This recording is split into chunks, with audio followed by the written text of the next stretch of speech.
to speak to you. I love this picture. This is the amount of water vapor in the atmosphere on the day Katrina made landfall. This this little blob that you can see here is actually Katrina. And it's not just a pretty picture, it illustrates that since the late 1970s, we've had the ability to monitor global scale changes in climate from space. And as I'll try and tell you later, we've actually looked at these satellite measurements of water vapor change and tried to determine whether they have some human fingerprint in them. Jen mentioned the Intergovernmental Panel on Climate Change, or IPCC. I'm sure many of you have heard of that organization.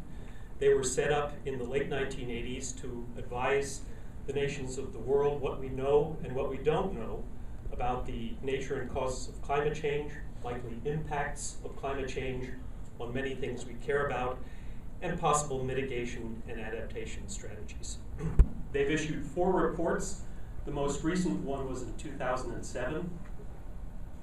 And as Jim mentioned, I was conveningly author of Chapter 8 of the second assessment report, and that chapter dealt with cause and effect relationships in the climate system. After years of work, we came to this conclusion: the balance of evidence suggests a discernible human influence on global climate. I spent roughly 2 years of my scientific career defending that conclusion and the process by which it had been reached. It's kind of funny to think that for the rest of your life, you will be associated with one sentence. No matter what I do for the rest of my life, that one sentence will always be something that follows me around. Well, extraordinary claims do demand extraordinary proof, as Carl Sagan and others have said. That claim, back then in 1995, was extraordinary. We were not saying, eureka, there's water in the bathtub, we understand everything, but we were saying, when we look at the totality of the scientific evidence, most of it points in one direction. Subsequently, other groups of scientists in 2001 and in 2007 came to much stronger statements regarding the reality of the human effect on climate. They actually tried to quantify the size of that human fingerprint. And again, most recently, the bottom line statement was most of the observed increase in globally average temperatures since the mid-20th century is very likely due to the observed increase in anthropogenic greenhouse gas concentrations. Very likely had a specific probabilistic meaning, greater than 90% probability of occurrence. So one of my jobs here tonight is to give you some sense of the scientific underpinning for these conclusions. Where do they come from? Why has there been this evolution of the scientific evidence? How did we get to this point in time where we think that humans are not just innocent bystanders in the climate system, but active participants? Okay, so first of all, I'm going to tell you a little bit about the drivers of climate change, both natural and human, the things that can cause change in the climate system. Then I'm going to give you a brief Climate 101, looking at observations of climate change, not just surface temperature measurements, but a variety of different measurements. Then I'll tell you, how do we put it together? How do we look at both the drivers, the observed climate change, and figure out how much of the change that we see, that we observe, is due to human actions, how much is purely natural. Our tools of the trade for doing that disentangling are complex numerical models of the climate system. Climate models, we call them. How good are they? How do we compare them with observations? How do we use them to do climate fingerprinting, to try and unlock cause and effect relationships? I'll tell you a little bit about that. I also want to tell you that there's still a lot of uncertainty in our science, particularly with regard to projections out to the end of the 21st century. How large are the changes in temperature and sea level and precipitation going to be? What is their seasonal and regional distribution? These are critically important questions. And yet the uncertainties in these projections out to 2100 are very large. Are there clever ways that we might be able to shrink those projection uncertainties, to relate things that we can measure and monitor in today's world to those projections of future change? The answer, I hope to convince you, is maybe. There may be clever transfer functions that relate present-day observables to those projection uncertainties. I've spent a lot of my career trying to address myths about climate change and to do the science necessary to address the criticism. And I'll give you one example of this sort of debunking that I've done recently. And finally, some conclusions. Okay. One take-home message is that climate change is not an either-or proposition. It's not either all natural or all human. The climate change that we've experienced over the last 150 years is due to some combination of natural influences and human influences. The natural influences include things like changes in the sun's energy output. The sun is a variable star.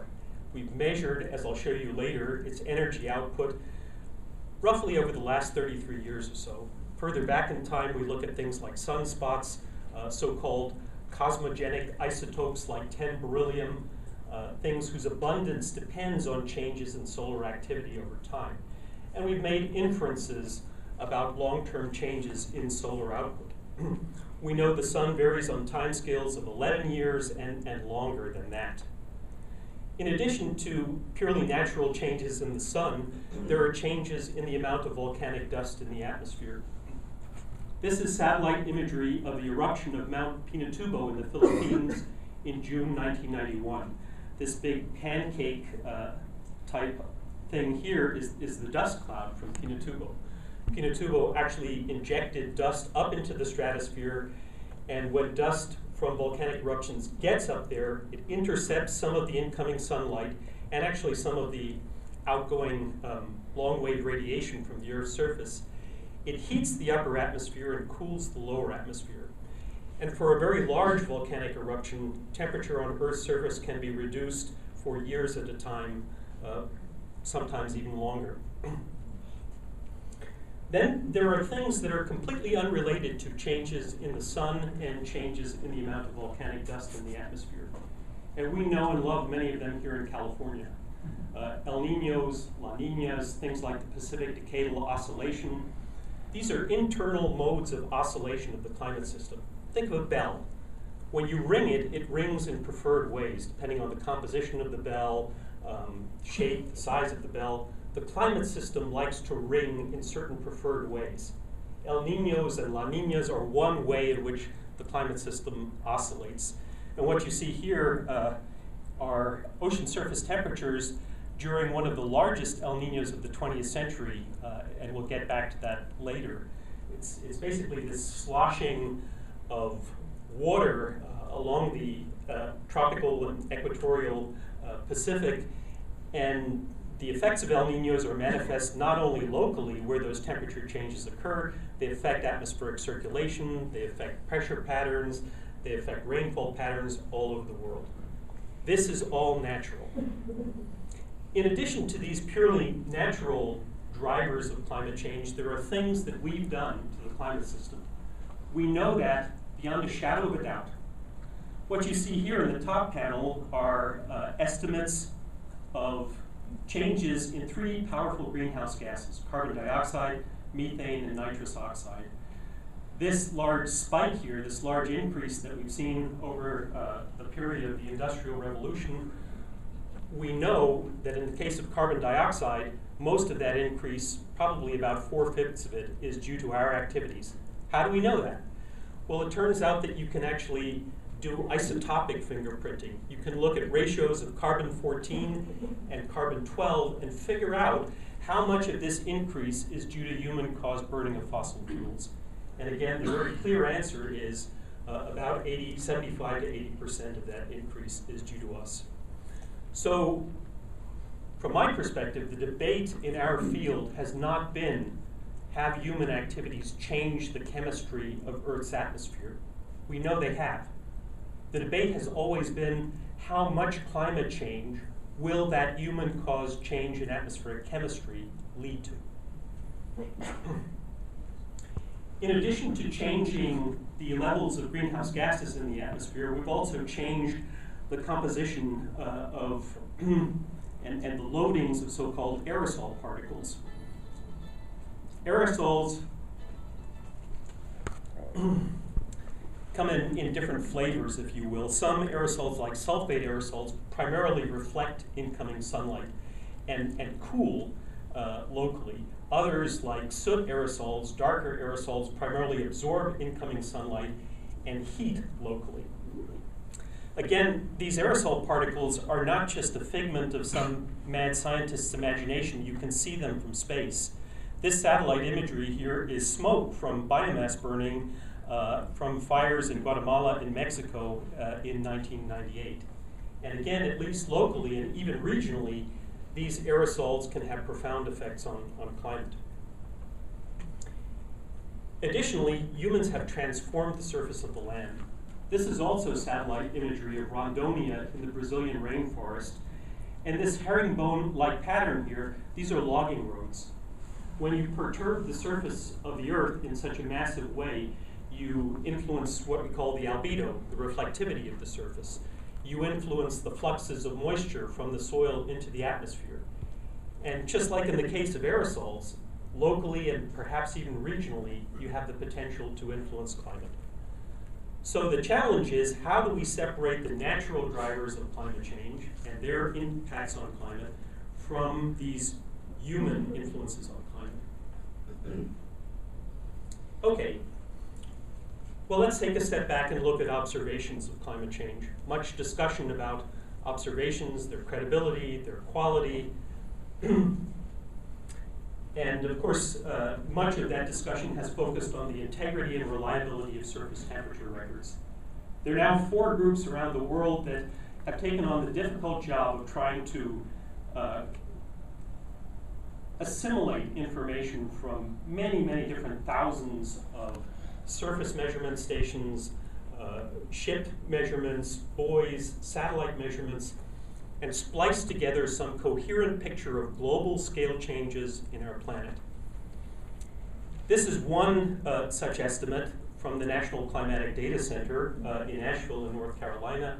Their estimate really is quite similar to what the 3 other groups have obtained, those 3 other groups being the Goddard Institute for Space Studies in New York, the UK Met Office Hadley Centre in the UK, and the Climatic Research Unit in the UK, and most recently a group at Berkeley, the so-called Berkeley Earth Surface Temperature Project. Again, this is pretty similar to what the other 3 groups obtain. There's an overall increase of roughly 1.3 degrees Fahrenheit over the last 100 plus years, 130 years or so, with a lot of wiggles, a lot of noise. And we'll get back to these concepts of signal and noise later. Now, many people have criticized surface temperature records and have argued that they're not reliable, they're contaminated by urbanization effects. So what we do in science is we look at independent measurements. These are independent satellite measurements of the temperature of the lower atmosphere, roughly the lowest 5 miles of the atmosphere. These have been made primarily by 2 groups, one group at the University of Alabama and one group at Remote Sensing Systems in Santa Rosa in California. For a long time, the Alabama group actually estimated that there was global scale cooling of the lower atmosphere. It turned out that they had made a sign error in accounting for the effects of satellite orbital drift on the sampling of Earth's daily temperature cycle. Now, however, the 2 groups really produce very similar estimates of global scale temperature change, and the warming over the full 33-year period of the satellite record is roughly ½ degree Celsius, nearly 1 degree Fahrenheit. And again, these measurements are completely independent of the surface thermometer measurements we saw in the previous panel. Okay, well, is there other corroborative evidence to support these surface temperature measurements and these satellite-based measurements of temperature change of the lowest 5 miles of the atmosphere? The answer is yes. People have looked at things like not only the atmospheric temperature measurements, which I just mentioned, the satellite measurements, they've looked at sea level measurements, they've looked at surface humidity, they've looked at the total amount of water vapor in the atmosphere, they've looked at the heat content of the upper 300 or 700 meters of the ocean, temperature over oceans and over land.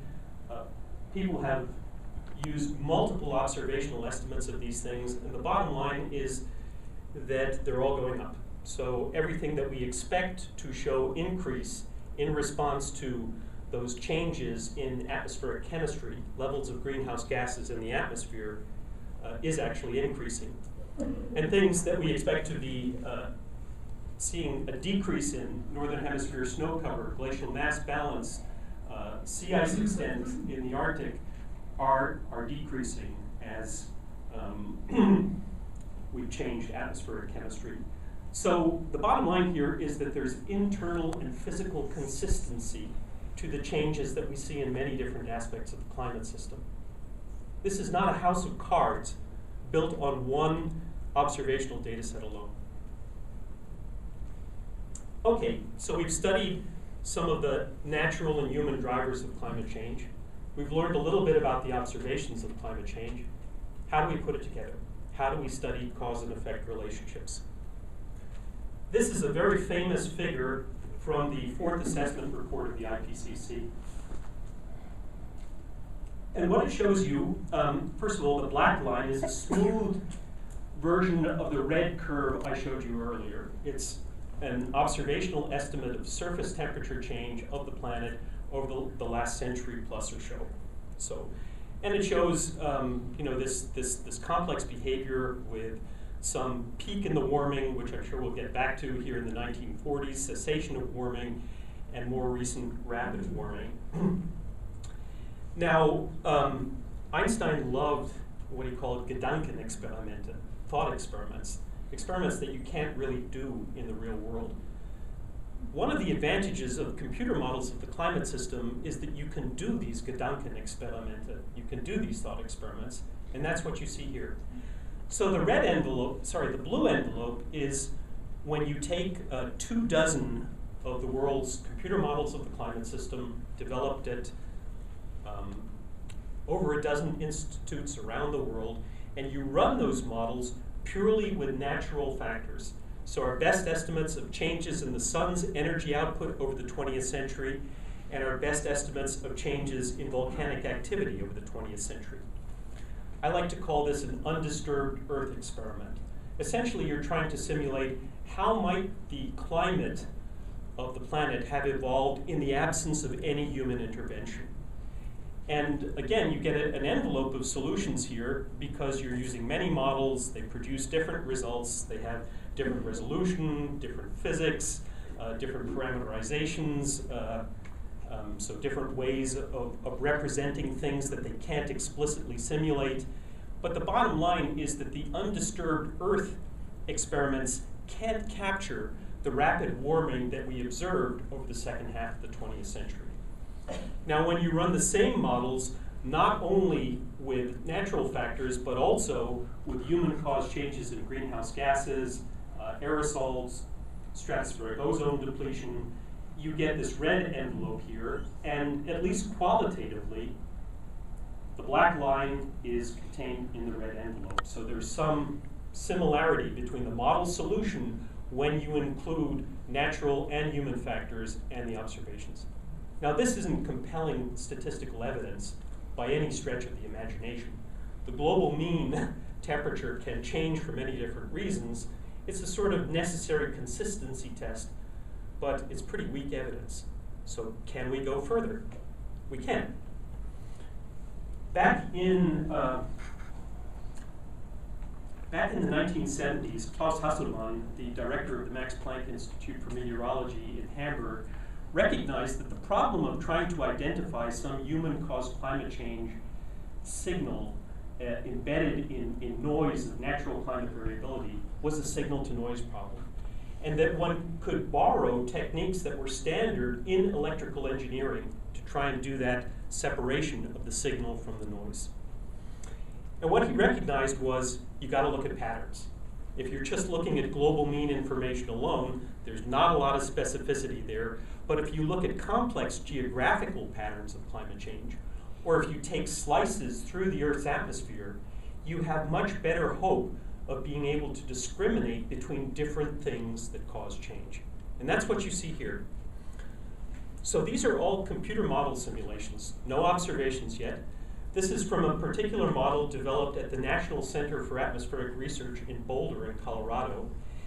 And these are slices through the atmosphere from the North Pole to the South Pole, and from the surface right up to about 20 miles, right up into the stratosphere. And in each case, this model was run with changes in one thing only, according to our best understanding of how that factor actually changed over the 20th century.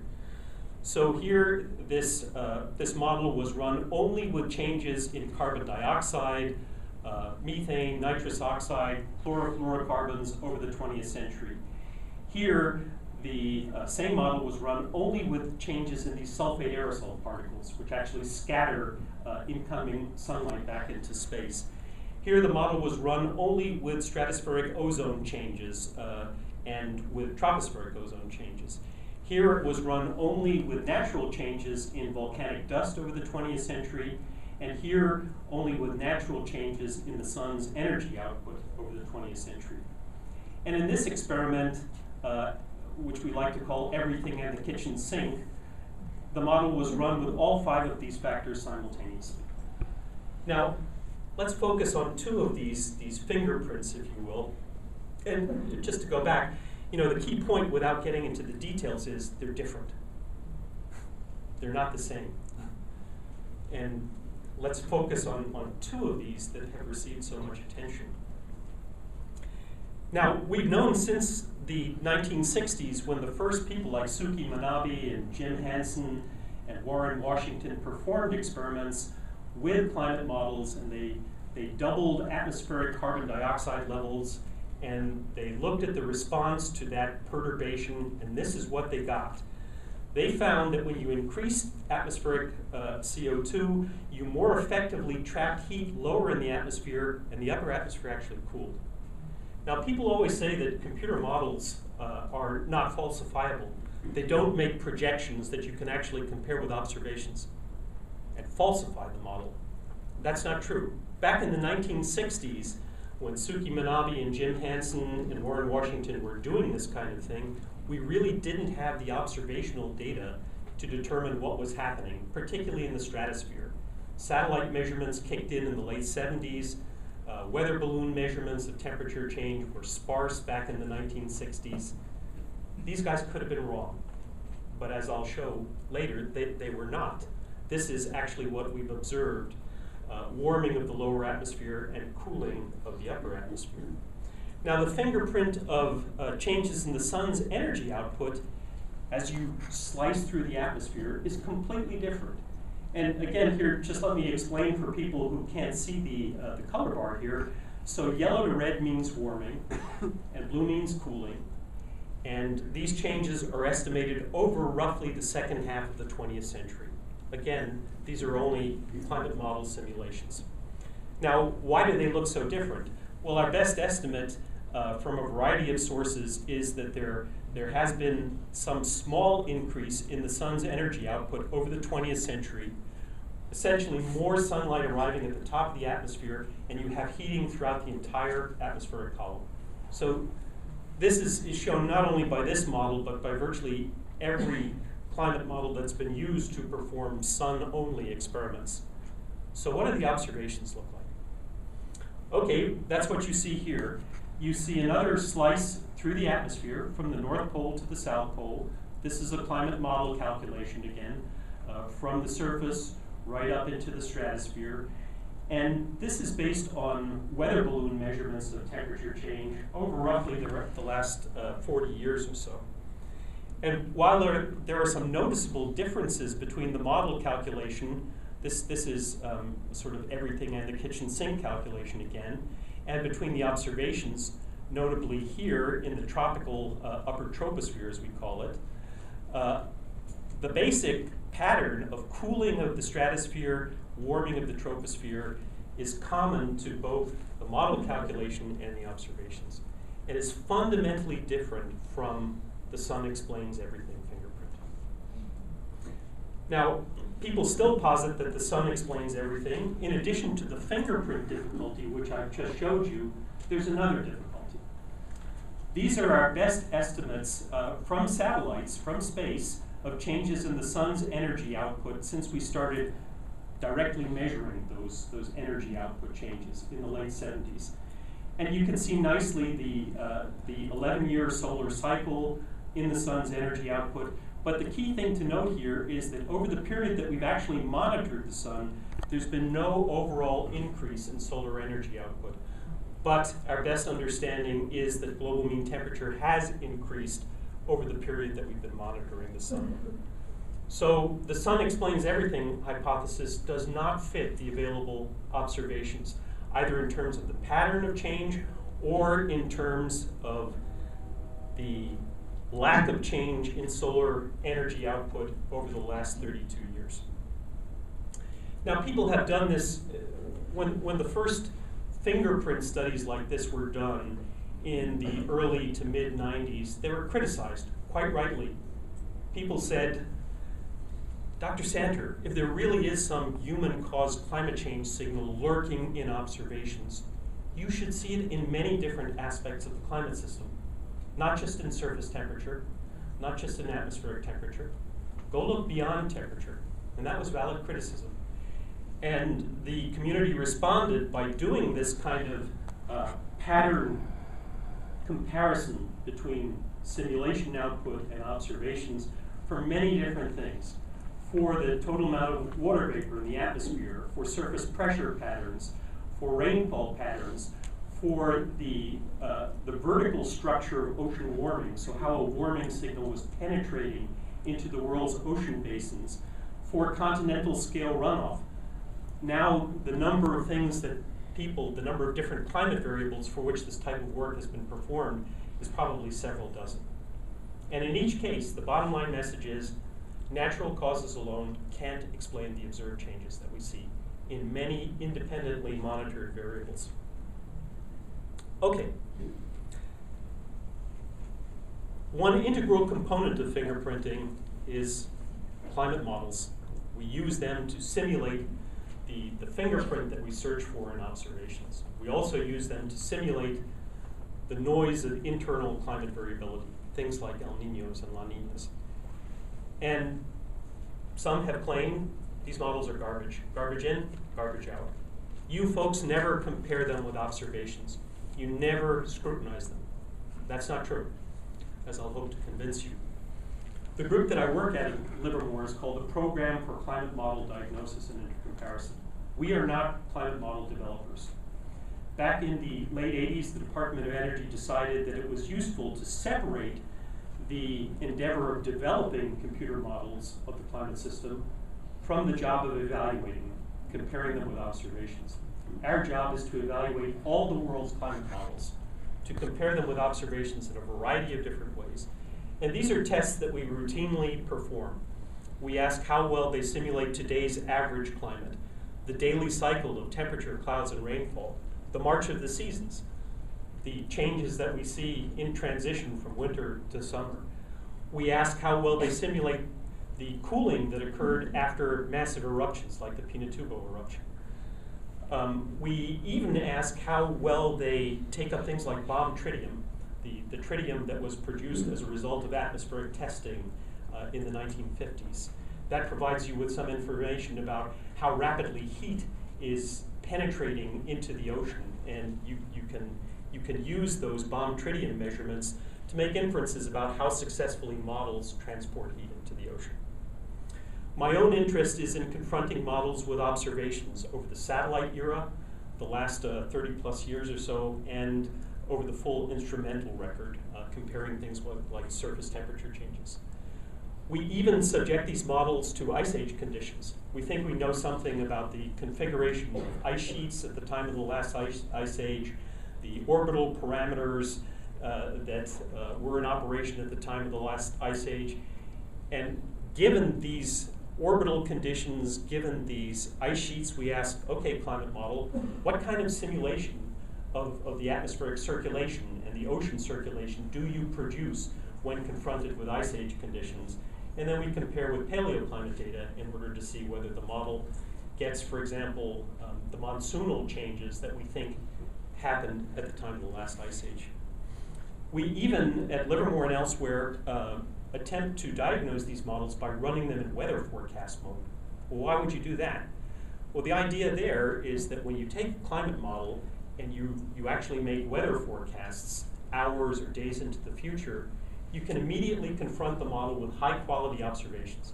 And you can quickly see errors that set up and learn something about the causes of those errors. It's been a very valuable technique for putting your finger on the cause of model errors. And we also ask not only how well models simulate the response to forcing factors, like the ones I've discussed, but how well they simulate internal climate variability.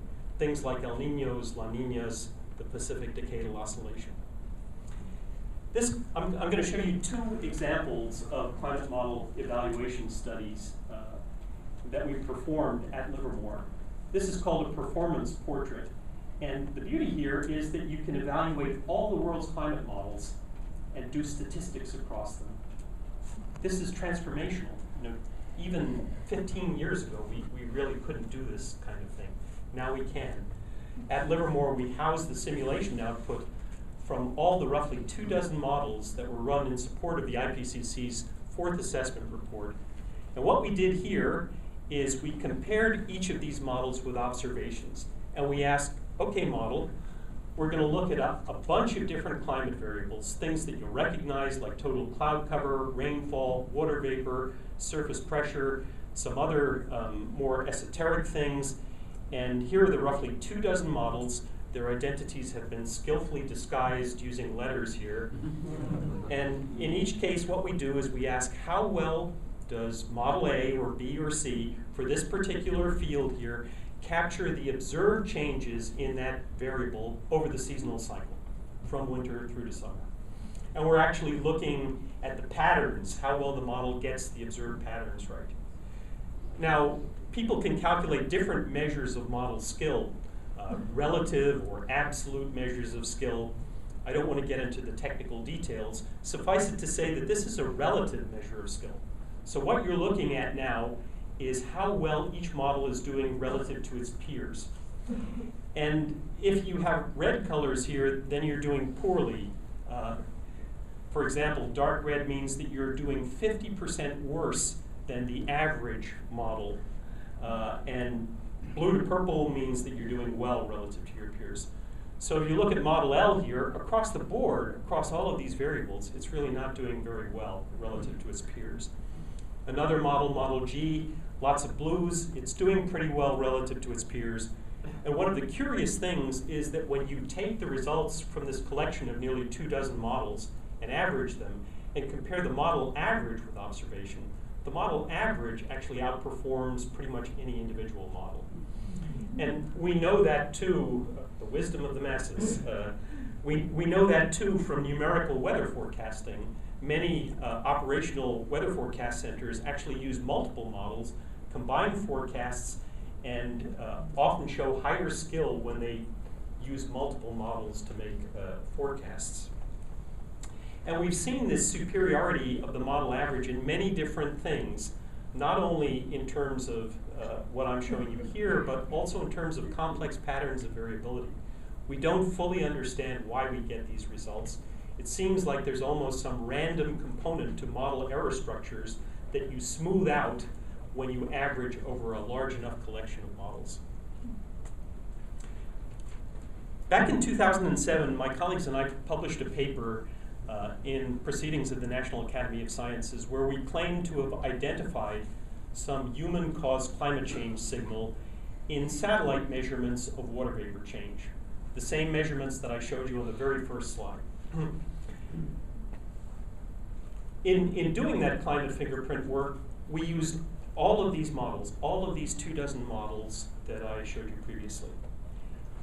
And we were criticized, quite rightly, I think. People said, well, some of these models are better than others, Dr. Santer, so you ought to do a letterman here and identify the top 10 models, and then repeat your 2007 analysis and see whether you can still identify a human effect on climate if you identify the top 10 models.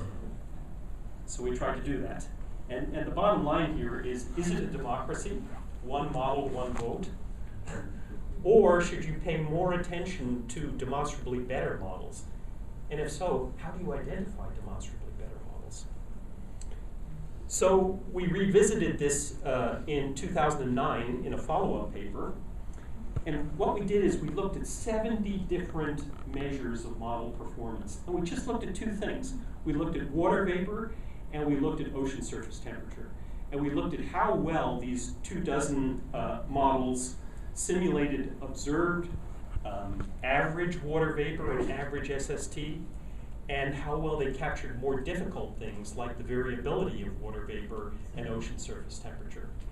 And we looked at a bunch of different regions, in El Nino regions, we looked in Pacific Decadal Oscillation regions, we looked in the tropics, and we also looked at different time scales. When we confronted the model variability with observed variability, we looked at year-to-year variability, we looked at variability on timescales of decades, and we looked at variability in terms of month-to-month changes. Now here the identities have been disguised using national flags, so not quite as successfully as in the performance portrait, but the key thing here is that we're looking at these 24 models, and we're looking here in this first panel at how well they capture the average climate. And we're using 20 different measures of model performance, and then we rank the models. And there are different ways of ranking them. I won't get into the details here, I'd be happy to explain later. But the key thing is you want to be in this gray box. If you're in the gray box, you're in the top 10. Now, then we repeated this exercise, and we did it looking at variability. We looked at the size and the patterns of variability. And again, we looked on different time scales and different areas. This is a much tougher test, a much more challenging test than getting the mean state or the seasonal cycle right. And what I want to show you here is the top 4 models. So if you look at this test of how well do you capture the mean and the transition from winter to summer, here were the top 4 performers, and they were a US model, a Japanese model, a British model, and a German model. But in terms of this more challenging test of the variability, structure and the size of it, none of the top 4 models in this first series of tests was in the top 10. So what this tells you is that even for a relatively simple case where you're only looking at 2 things, not a whole slew of variables, only water vapor, only ocean surface temperature, it's very difficult to identify the best models. Model errors are complex. They're complex geographically, they're complex in time. It's not easy to answer the question, which are the best. What we did answer was, did it matter for what we did? Did it matter for our claim to have detected a human influence on water vapor? And the answer was no. We did the fingerprint analysis 144 different ways, using different combinations of top 10 and bottom 10 models. Didn't make a difference. In each case, we could identify some human effect on water vapor. Why? Because the physics governing the water vapor changes is very simple. You get the largest increases of water vapor over the warmest areas of the ocean, and the increases in water vapor were everywhere, all over the globe. But the natural variability pattern of water vapor didn't look anything like the signal, which is why model quality for that particular problem didn't matter. And I think that's the stage where we're at. When you do this kind of climate fingerprinting work, you have a responsibility to see whether your conclusions depend on which models you select, which statistical methods you use, and to really look at this question of the robustness of your results. We did, and in this case, didn't matter. But this is clearly an important question, because for the next report of the IPCC, which will come out in 2014, we're going to be dealing probably with 36 different models of variable quality, and you'll inevitably get into this question, is it a democracy? Or should we weight better models? Should we weight the projections of better models more highly. That will be a very charged political issue. Okay, can we reduce uncertainties in projections of future climate change? This again is from the fourth assessment report of the IPCC, one of the most famous figures in that 2007 report. And what it shows are projections of surface temperature change, again from these roughly 24 different models. And the red, the green, and the blue envelopes are different storylines, if you will, about population growth, mix of energy use, whether we go down a business as usual type road in terms of emissions, which is pretty much what the red envelope shows you here, or whether we decide to reduce emissions over time. So these are projected surface temperature changes out to 2100, and you can see here in this bar that there's a substantial uncertainty associated with which emissions pathway we're going to follow. But for any one of these things, there's also a large uncertainty that arises from basic uncertainties in the model. So this red line, for example, this is the average surface temperature change projected by these 24 models. And this envelope here is the one standard deviation uncertainty in that projection. But this red bar here is the full range of model uncertainty in the A2 sort of business as usual scenario. And that uncertainty is huge, from 2 degrees to over 5 degrees. Now, that has tremendous implications. If I'm a policymaker and we're near 2 degrees, well, that suggests that possibly we can get by with relatively modest mitigation, mostly through adaptation. But if I'm up above 5 degrees, adaptation alone isn't going to do it. So is there some scientifically credible way of reducing those projection uncertainties? Can we shrink them? Can we collapse them? Now, we know that the drivers of these uncertainties are primarily associated with uncertainties in so-called feedback mechanisms. These are things that amplify the warming caused by human-caused increases in greenhouse gases. And there are really 4 primary feedbacks. One is associated with clouds, their behavior, whether you get more of them, what the altitude of clouds will be when you start warming and moistening the planet's atmosphere. There's a feedback associated with the amount of water vapor in the atmosphere. So as you warm the atmosphere by increasing carbon dioxide, you increase the concentration of water vapor in the atmosphere. Water vapor is a greenhouse gas that amplifies the warming. There are also feedbacks associated with snow and sea ice. Now let's look at the snow feedback. This is from a beautiful paper published by Alex Hall and a colleague at UCLA in 2006. And what they did is they looked at this snow feedback. And first, let me explain what a snow feedback is. So when you start increasing carbon dioxide, warming up the planet, you melt back snow and sea ice. That typically exposes darker, less reflective surfaces underneath. You absorb more incoming sunlight, you amplify the warming. It's a positive amplifying feedback effect. And what Alex Hall did is he looked at these roughly 24 models, which I've already discussed. And first of all, he looked at the seasonal cycle. So he looked at April to May temperature changes in the northern hemisphere, and he looked at April to May snow cover changes, which he could get at from satellites. And then in the models, he looked at the relationship between 21st century changes in temperature and snow cover. He found this beautiful linear relationship between the changes in temperature and snow cover over the seasonal cycle and this on the y-axis, which is what we're really interested in. And what he could do, of course, since we have good measurements of temperature and snow cover changes over the seasonal cycle, we can pin down the observations very well here. That's this gray bar. And the inference is that these models that lie within or close to the gray bar give you more reasonable estimates of the true relationship between temperature change and snow cover change. So it suggests that there may be some way of relating things we can observe in today's world, so these seasonal changes in snow cover and temperature, to this feedback uncertainty to this projection uncertainty. And many people are now all around the world doing this kind of stuff for clouds, for water vapor, in order to try and search for that holy grail relating present-day observables to these projection uncertainties. Okay, very quickly here, I want to tackle one particular myth. And I'm sure you've all heard about this claim, which has surfaced quite a lot in the last couple of years, that there's been no warming since 1998, and that computer models of the climate system are incapable of replicating this kind of behavior. I testified at this hearing together with the late Steve Schneider in May 2010, and this particular claim, this is verbatim, was made by Professor Will Happer. We decided to do the science to look at this claim. I think it's important in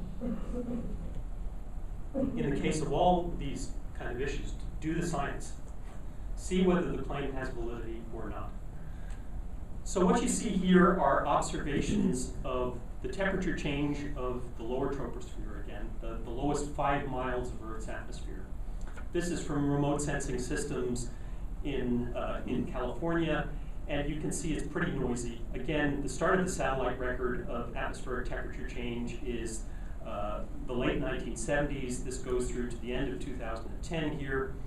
And you can see that the period that Professor Happer focused on, and many others have focused on, is this period after this big spike here. This spike is the big 97-98 El Nino event. El Ninos on average tend to warm the planet. So essentially what Professor Happer was saying was there's been no warming over this period here, and climate models are incapable of replicating this kind of behavior. Well, the first thing to note is, what are these brown lines? I fitted 10-year trends to overlapping segments of this 32-year time series. And they're noisy. They bounce around a lot. You can see that statistically, the most negative trend is actually near the beginning of the record, not near the end of the record. And not surprisingly, the largest warming trend is the one that has an endpoint that stops near the big warm event. So this illustrates, a key issue in climate science: signal and noise. There's a lot of noise on year-to-year timescales there, and typically when we're trying to identify human effects on climate, we look at long sweeps of time. That's how we beat down the noise. Particularly if you choose the endpoints of the period that you look at, so you're starting near a high point and ending near a low point with La Niñas, which cause cooling, how informative is that? So if you do the same exercise, but you look at overlapping 20-year trends, you see that they're all positive. Nothing negative here, and you've beaten down the range of trends by about a factor of 4, just by looking at a longer sweep of time. The analogy I like to use is, if you looked at the minute-by-minute record of day trading on the Dow, you couldn't use that to make reliable inferences about the long-term behavior of the Dow. In the same way, you can't really look at month-to-month or even year-to-year climate variability, or even one cool decade where you've judiciously or injudiciously picked the points to start near an El Nino and end near La Niñas. You can't really use that to make strong inferences about whether there is or is not a human effect on climate. So what we did then is we looked at the same models that I've talked about up to now, and we calculated synthetic satellite temperatures from them. So we essentially tried to calculate a temperature that was directly comparable with observed satellite temperatures to sample the model atmosphere and model temperature the way a real-world satellite sees the Earth's atmosphere. And here are the temperature changes from 1979 through to the end of 2010. So the same period we're looking at in the observations. And I can do exactly the same thing that I did in the previous figure. I can fit overlapping 10-year trends and build up a big distribution of trends from the climate models to test Professor Happer's assertion that models can't produce 10-year periods with little or no warming when those models are run with human-caused changes in greenhouse gases. So this is this distribution of model trends. We call it a PDF, probability density function. And you can see that, first of all, it has a negative tail. So in other words, these models can produce 10-year periods by chance that show little or no warming or even cooling. You can also see that when you average all of the observed 10-year trends, you beat down the noise and you get a positive trend. These are for the two different observed satellite data sets, and their average 10-year trend, when you look at all possible overlapping 10-year segments, is positive, and it's not very different from the average of this collection of 24 models. So Professor Haber was wrong. Models clearly can replicate observed temperature changes over the post-1998 period, and a 10-year chunk selected to start near a high point and end near a low point does not constitute evidence of absence of a human effect on climate. Okay, just finally here, I hope I've showed you that we've done this kind of fingerprinting, confronting models and observations by looking at complex patterns of climate change for many different aspects of the climate system, not just for surface temperature. And in each case, the story is internally and physically consistent. Natural causation alone can't explain the observed changes that we've seen and monitored independently in many different aspects of the climate system. People criticize climate models and say they are not useful for this kind of purpose. You never confront them with observations. That's not true. I've given you a couple of examples of how our community routinely evaluates models in a variety of different innovative ways. But there's still important uncertainties. For me, one of the key uncertainties is in projections of future climate change, shrinking those projection uncertainties, finding those transfer functions that might, just might, enable us to relate present-day observables to the behavior of these feedbacks and to these large uncertainties and projections of future climate change. So there are plenty of interesting problems for all you students in the room. The science is not done and dusted. There's been a lot of discussion about trust and accountability in climate science. I'd like to make a few comments about that. First of all, some folks have argued that climate modeling is some shadowy backroom endeavor where people don't share simulation output. It's done in the darkness, not in full public scrutiny. That's not true. The simulation output that I showed you here today is currently used by 4,500 scientists around the world. It's freely available to anyone. You can download it without charge. You can do research with it. We routinely share not only simulation output and observational data, we also share analysis software, visualization software. There's something called the Earth System Grid, which our community uses to facilitate this sharing of information. Basically, now modeling groups make their simulation output available to the whole world to look at.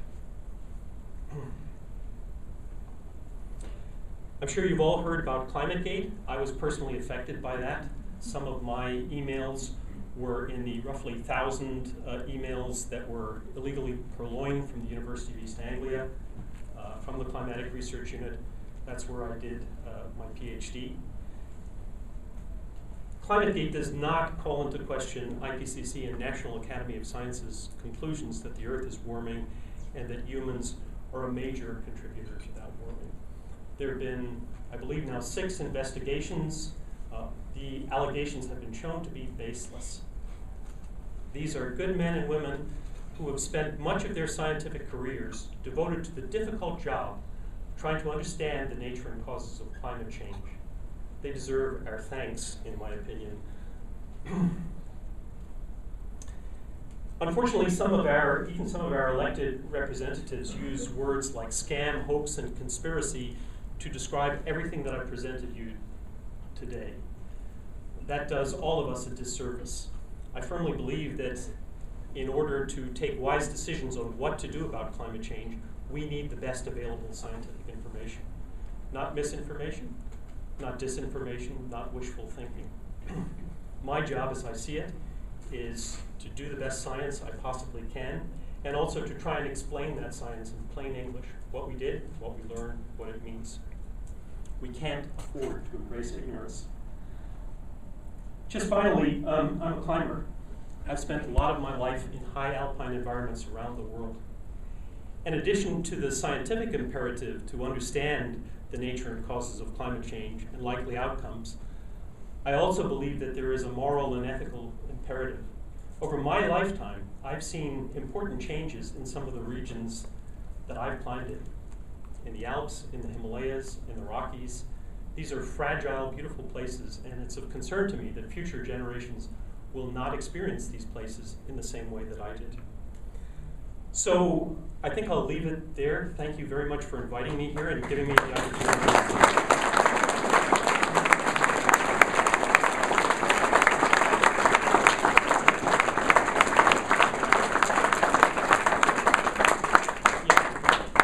I'd be happy to answer any questions that you might have. Yes, sir. Dr. Santer, do you care to comment on the assertions made by Roy Spencer in the book which he published in April of 2010? What assertions in particular are you referring to? He made a lot. I did not write down the title. Something about like the great climate change hoax, how Mother Nature hoodwinked climate scientists. Something like that is the title. In my considered professional opinion, Dr. Spencer is wrong. His own data, let me just go back there and show you this. This is, you'll indulge me for a second here.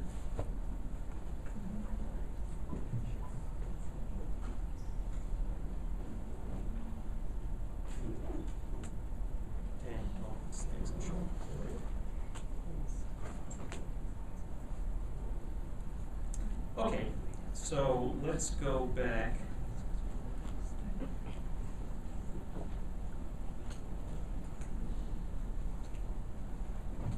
To this time series. The blue curve there is the, sorry.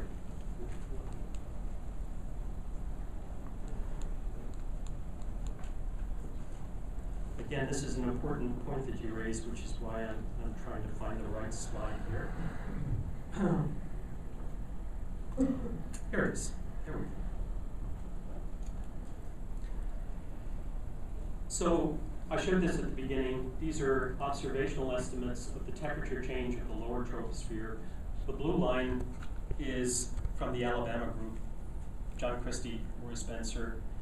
It shows pronounced global scale warming of the lowest 5 miles of the atmosphere. That warming is nearly 0.5 degrees Celsius over the full extent of the satellite record, the last 33 years. So even Dr. Spencer's own satellite-based estimates of lower atmospheric temperature change show a robust global warming signal. In a paper that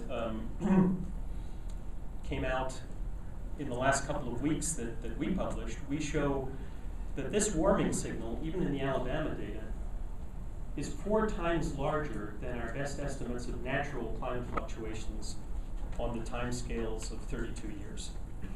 So the Alabama data has a signal-to-noise ratio of 4. Is there any evidence that model estimates of internal climate noise are significantly out of kilter?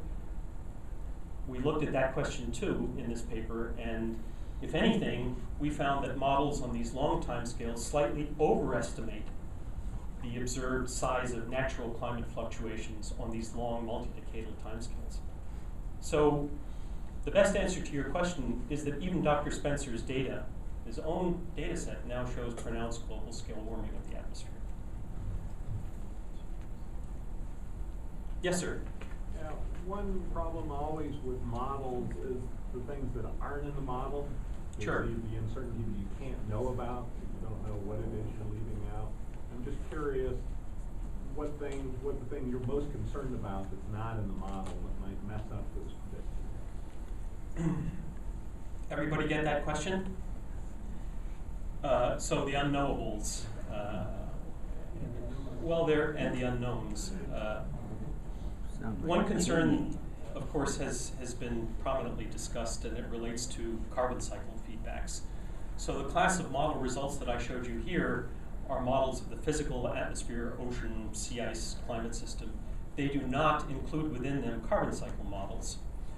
The new class of so-called Earth system models that will be available by the time of the next IPCC assessment in 2014 do include carbon cycle feedbacks. Why is that important? Well, it's important because our best current understanding is that carbon cycle feedback is likely to be an amplifying feedback. When you start warming up the world's oceans, you diminish their ability to draw down atmospheric CO2. So more of the emitted carbon dioxide, we think, remains in the atmosphere. That's an amplifying feedback.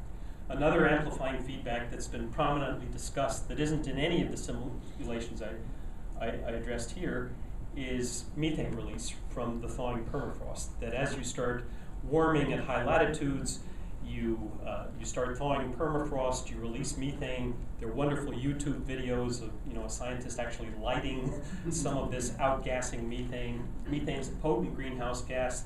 That too is an amplifying feedback mechanism. So that's a concern. For me, I think one of the most important things that isn't in the current generation of models is ice sheets, like the Greenland ice sheet and Antarctic ice sheets. I think one of the main societal issues which we'll face over the 21st century is sea level rise. And in order to reliably understand the contribution of melting ice sheets to sea level rise, you gotta have embedded in these physical models of the climate system a three-dimensional ice sheet models. We're not quite there yet. And I think that's really an important thing we need to do. Would you Mr. describe, Ross. hello? Hi. Would you describe the effect, the radiative return effect of carbon dioxide in the Earth's atmosphere as being linear or logarithmic? And why would you like to get into radiative transfer at the moment? I'm sorry, I'm hearing impaired. You have to speak up just a little bit, please. Why would you like to get into radiative transfer theory? Well, I wanted to know if you agreed with the IPCC assessment that it was a logarithmic type effect. Well, I don't know what you're getting at here. I wish I had the graph to show you. There's been discussion, prominent discussion, this question always comes up, that the CO2 absorption bands are saturated, therefore any increase in atmospheric CO2 doesn't really produce much of a warming impact.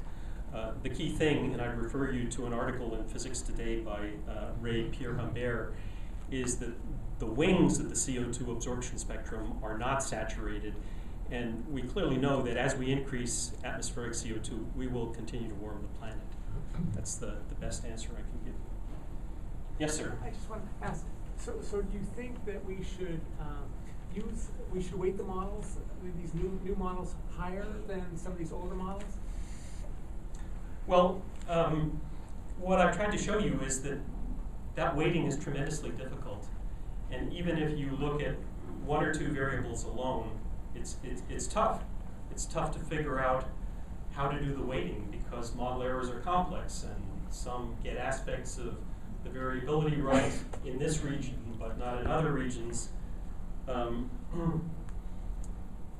think this was a model democracy. So if you look at those solid lines here, it was one model, one vote. There was no weighting whatsoever in forming these averages here. It's quite possible that for the fifth assessment report there will be some weighting. Yeah, that's what I want to ask. And there was actually a meeting in Boulder a little over a year ago to discuss how one might do that weighting in a scientifically defensible and objective way. And the bottom line is, as I suggested earlier, it's really tough to come up with one metric to rule them all in a Lord of the Rings type sense. I think my personal perspective is you got to do the weighting in many different ways and see whether what you care about, in my case, our ability to identify human-caused climate change, is sensitive to how you do the weighting. Yes, sir. You.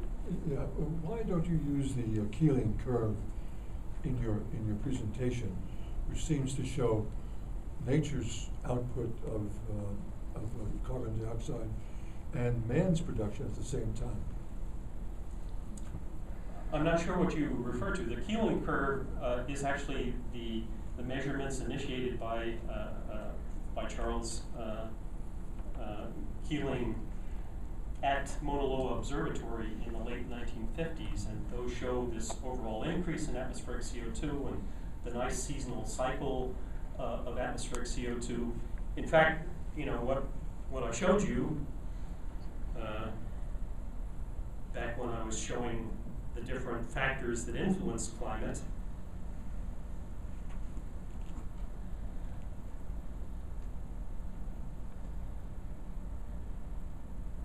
Contain part of the Keeling curve. I mean, these are measurements of atmospheric CO2 made at Mauna Loa and elsewhere. And as I also mentioned, the question of how much of that increase is due to human-caused burning of fossil fuels has been looked at extensively by scientists. They look at these ratios of carbon-12 to carbon-14, and from that isotopic fingerprinting have deduced that roughly 75 to 80% of the recent increase in atmospheric CO2 is not natural, but is due to human-caused burning of fossil fuels. Yes, sir? Yeah, I was just curious about forest fires and their categorization as human or not natural, and also their relative contribution. That's a good question. I don't know whether I can give you a good answer. People have actually tried to do this kind of fingerprint work with areas burned by forest fire. So there's a paper by a guy in Canada, Nathan Gillett and his colleagues, where they claim to show, I think this was for Canada and the western US, that some of the historical increase in areas burned by forest fires was attributable to human influence. Of course, that's a tough question to answer because in addition to human-caused warming, you also have changes in management practices over time and all that other nice stuff. So for that particular problem, it's really difficult to do this kind of fingerprinting work.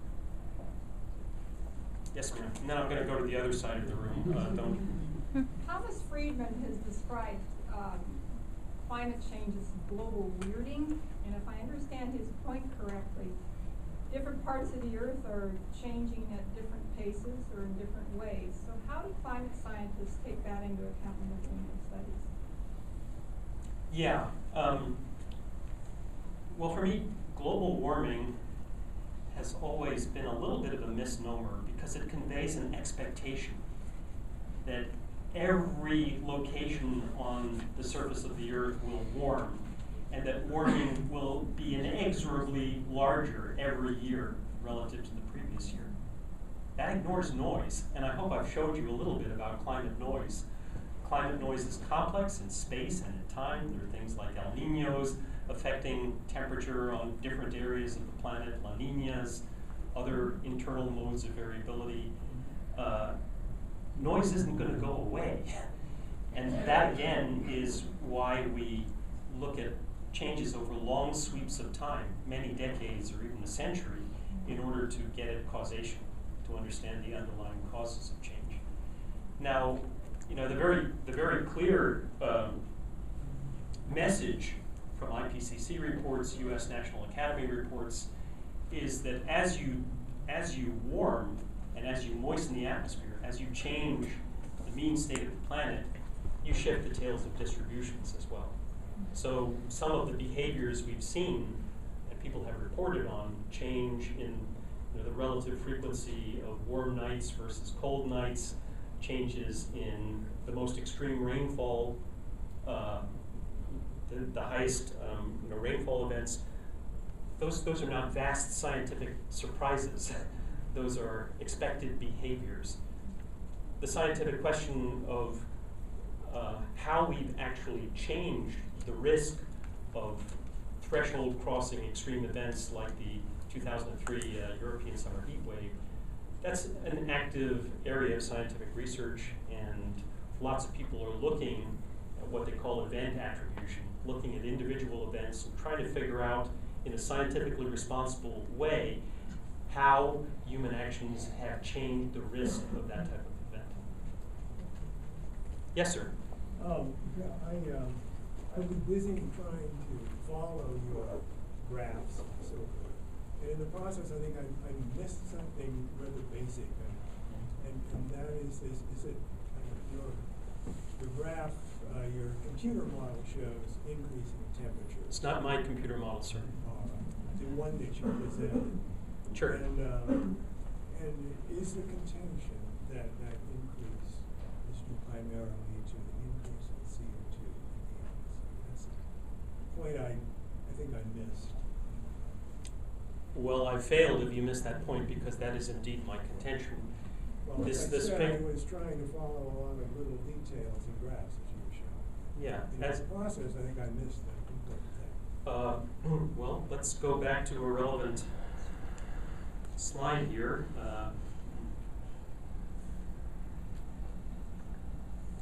You remember when I was talking about Gedanken experiments and thought experiments? Yes, I do remember that. Okay, I showed this particular slide here, and this gets right at the question of the relative contributions of natural factors and human factors to observe climate change. Okay, so here scientists around the world performed this undisturbed Earth experiment where they only varied, according to our best understanding of historical changes, the sun and the amount of volcanic dust in the atmosphere. If these models are anywhere even in the ballpark, then natural factors alone cannot explain the rapid warming of the second half of the 20th century. And this is what led to what I showed you in the second slide, the IPCC's conclusion that most of the observed warming over the second half of the 20th century is very likely greater than 90% probability of occurrence due to human-caused changes in anthropogenic greenhouse gas concentrations. So I hope that I was quite clear on that point, that I am indeed saying that both the IPCC and the National Academy and our own research shows that most of this increase is due to us. May I ask one more question along this line, or may I take? Well, if it's short, I want to give other people some opportunity as well. But yeah, go ahead. I want to make sure, if it's short. Okay, it's, let me just leave it at this because there's several. Let me just leave it at this. A few years ago, it was my understanding, and I think I moved this way back in school, there was something called the medieval global warming period, where the temperature of the Earth went up a couple degrees centigrade and down. And that was about, it seemed to me at least to speak about 800 years ago. And it's a temperature bump that's about 400, according to the plot that I was looking at before the meeting, it's about 400 years wide and 1.5 degrees centigrade high. Now, my understanding is from high score data that there's a strong positive correlation between temperature change and CO2 concentration, but there is a time lag, and that this has been going on for something like 500,000 years, and that the temperature changes, and that hundreds of years later there is a corresponding change in CO2. So what I'm wondering is that if there was a medieval global warming period, a significant one, 800 years ago, would it not be unreasonable to assume that there would be an increase in CO2 now? Okay, there are a couple of questions there, and they're important. So let me try and answer them, because this always comes up, and the issue is ice ages, and this issue of this slow dance between temperature and carbon dioxide. Who's leading? Who's following in this dance? So if you look on ice age timescales, temperature leads and CO2 follows. We know that very well. Okay, we're in agreement there. You can look at ice core data This is an estimate of changes in atmospheric CO2 and methane from bubbles trapped in glacial ice going back 600,000 years. This is an estimate from isotopic measurements of temperature, and you can see this nice beat of the ice ages. You can see glacials and interglacials, and you can also see that the temperature slightly leads the atmospheric CO2. Okay, so why? Do we understand why? The answer is yes, we do. We understand that on ice age timescales, three things primarily control the amount and the seasonal and latitudinal distribution of sunlight at the Earth's surface. And those things are the tilt of the Earth's axis, the ellipticity of the Earth's orbit, and the precession, the gyroscopic wobble of Earth's axis. And if you look at those things, and you look at how they vary on timescales of tens to hundreds of thousands of years, you can calculate this mathematically very, very well. You know, we know these changes in this gyroscopic wobble, in the axial tilt, and in the elliptical nature of the orbit. And you can see that these things vary on timescales of tens to hundreds of thousands of years, and they have a profound influence on the seasonal and latitudinal distribution of temperature. What happens then is that CO2 responds. So these orbital parameters affect how much sunlight we receive, the distribution of that sunlight. The oceans cool down, for example, and then when they start cooling down, a cooler ocean can absorb more CO2. Cooling also affects the biosphere, and CO2 responds. CO2 is the following partner in that slow ice age dance of orbital perturbations, effect of those perturbations on temperature, cooling or warming, and effect of that cooling or warming on CO2. What's happening now is fundamentally different.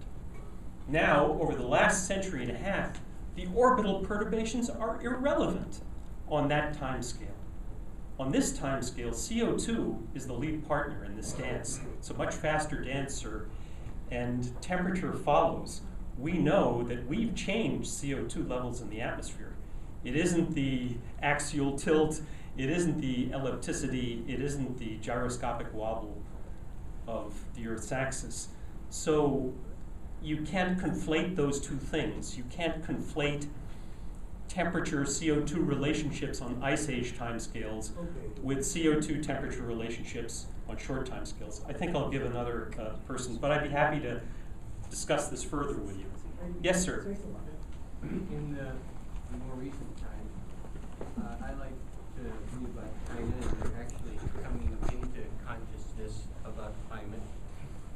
So one question would be, do you have colleagues from China who work with you? And the other is that their part in whatever's happening is a relatively short period of time, you know, since the Great Leap Forward, 25, maybe 30 years old time in that graph you showed us. And I was wondering if they have, or you have, or people like you have noticed any significant changes in what's going on when all of these countries like China, India also, are now coming online, so to speak. Well, I think your question raises two issues. The one is, historically, if you look at emissions from the Industrial Revolution through to the present, the United States is responsible for the lion's share of those cumulative emissions, not China, not India. If you look at the last decade in particular, then China is clearly becoming a dominant player in terms of the emissions. And I believe within a year or two or so ago, China actually surpassed the US in terms of total emissions. So one question is, are recent Chinese emissions of sulfate aerosol particles, those particles I mentioned earlier, which can have a localized cooling effect, and in China they're burning a lot of high sulfur coal produce a lot of these sulfate aerosol particles. One question which has been asked is that increase in Chinese emissions actually cooling down the planet and responsible for some of that relatively muted warming after 1998? That's an active question for investigation, and again, in order to perform these experiments and drive models with our historical best estimates of changes in greenhouse gases and aerosols and all that other nice stuff, you need accurate estimates of how emissions have changed, both in amount and geographically. And the hope is that for this next assessment report of the IPCC, the one that I mentioned that's due out in 2014, we'll have better forcing factors. We'll have better representations in these models of how things like Chinese sulfate emissions actually changed over time. Yes, sir? So how do we move from understanding the problem to coming up with having power about society, governments, making a difference?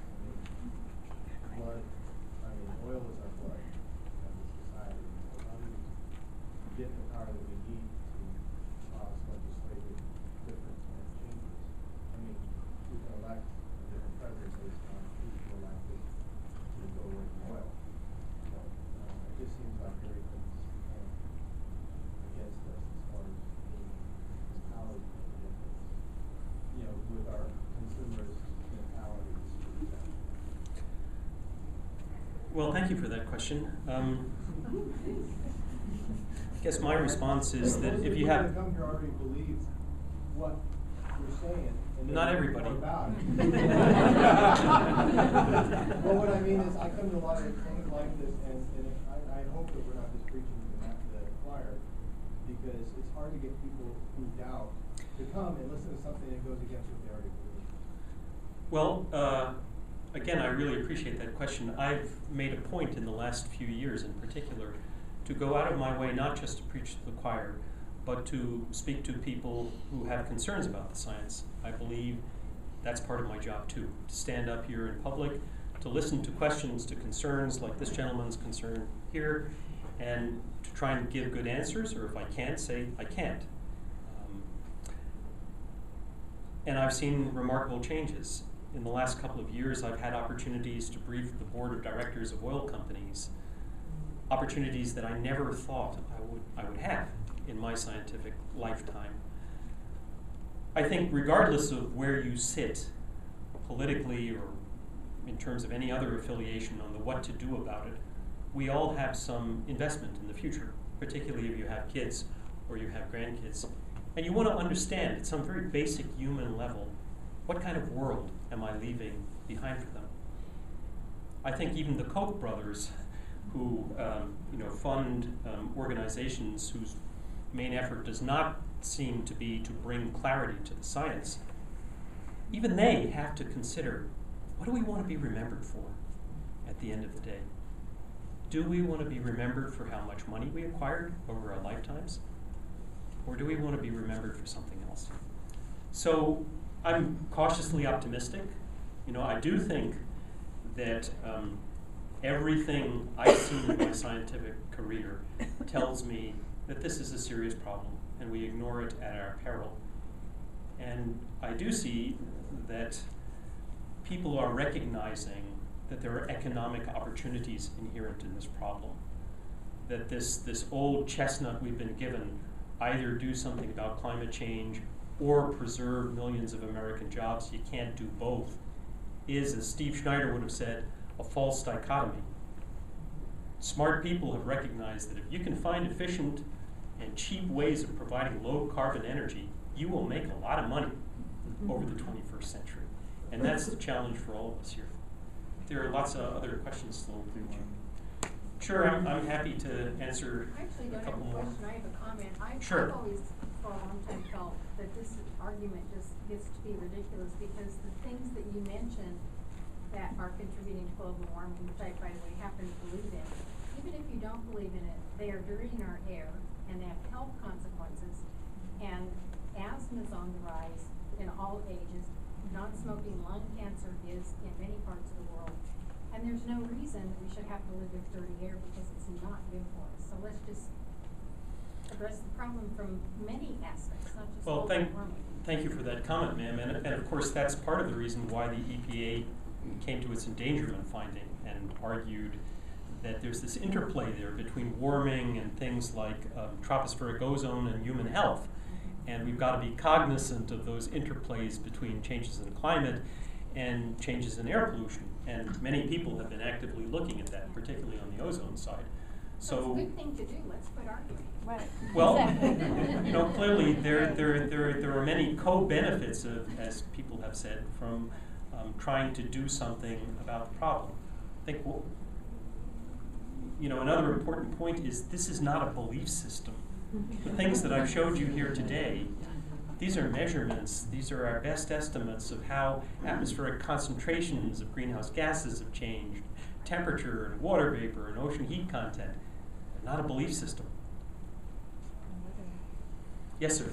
Is there if you look at the trend of nocturnal temperatures and daytime temperatures, is there a consistent difference between them in the way they contribute to the overall average? No. There have been important changes in the daily temperature cycle in maximum and minimum temperature. And those changes are complex geographically.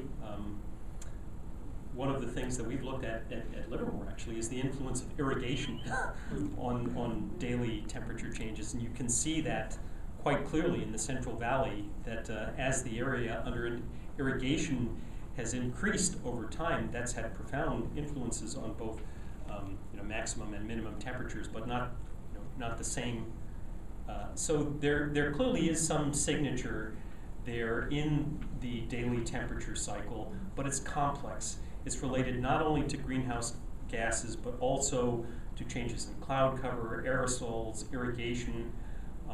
It's an area where a lot of people are thinking about doing this kind of climate fingerprinting with those changes in daily temperatures and also seasonal temperatures, because it turns out that one of the robust projections of many of these models is that you get more warming in the wintertime at high latitudes because you have more snow and ice cover. So this amplifying snow and ice albedo feedback kicks in, so you tend to have interesting and pronounced seasonal differences in the geographical patterns of warming. And these kind of things, these more subtle clues, looking at differences between maximum and minimum temperature and winter and summer temperature, that's an active area of inquiry at the moment. Yes, ma'am. Just, you know, with the satellite observation that you're able to do with Livermore, you know, I'm curious if Ma'am, we're not actually producing those right, but observations. what you can look at. So I guess my question is that, you know, if you look at the whole Earth and when we see the volcano and the dust floating, so it doesn't really matter if everyone in this country decided just to ride a bicycle.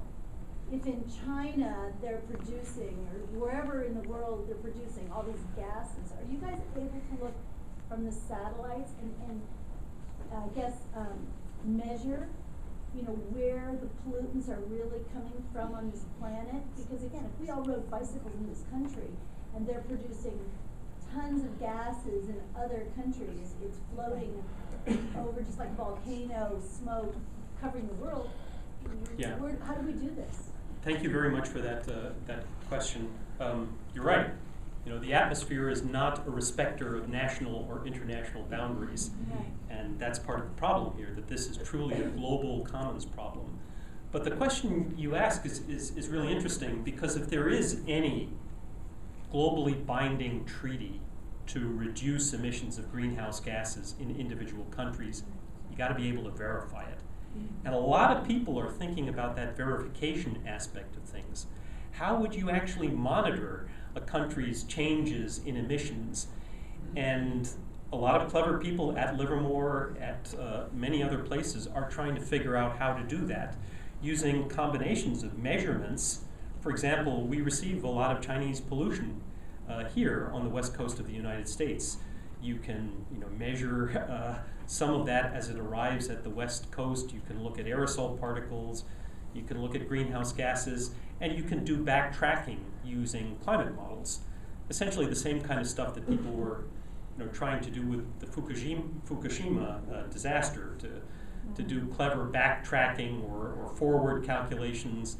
So there may be clever ways of doing verification, of figuring out if we do, in the end, come to some internationally binding treaty on emissions of greenhouse gases, whether people are behaving as they should be behaving. But again, as you rightly pointed out, this is truly an international problem. No one country alone can solve it, but individual countries can show leadership in addressing the problem. If everybody does nothing, well, say goodbye to all those glaciers I showed you. Yes, ma'am. What's your response to the belief by some that humans are egotistical